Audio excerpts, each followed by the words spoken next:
Ya, marhaba. Hari ini jom kita review produk kurma Makjul yang ada di kedai kami.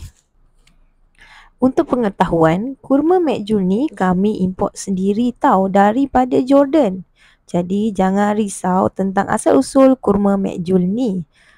Kurma Makjul ini didatangkan dengan dua saiz, iaitu saiz jumbo dan juga saiz medium.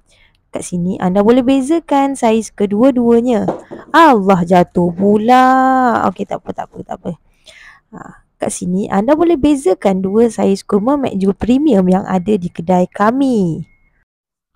Kami mempunyai packaging yang sangat eksklusif dan menarik, sesuai dijadikan hadiah dan cendera hati untuk pelbagai tujuan dan acara.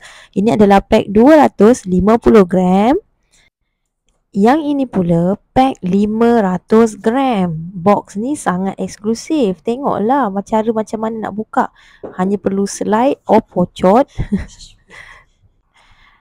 Korang hanya perlu slide macam ni untuk dapatkan kurma yang ada dekat dalam ni. Sangat cantik kan? Aish, kurma ni asyik-asyik jatuh. Kalau korang ada lebih bajet sikit kan, korang boleh lah ambil saiz 1 kilo ni. Memang sangat-sangat cantik. Siap ada tingkap lagi kat tepi tu. Korang boleh pegang, boleh bagi hadiah. Sekarang ni korang pilih lah mana satu yang korang rasa sesuai dengan pilihan hati korang. So, jangan lupa dapatkan daripada kami kurma Makjul Premium daripada Jordan.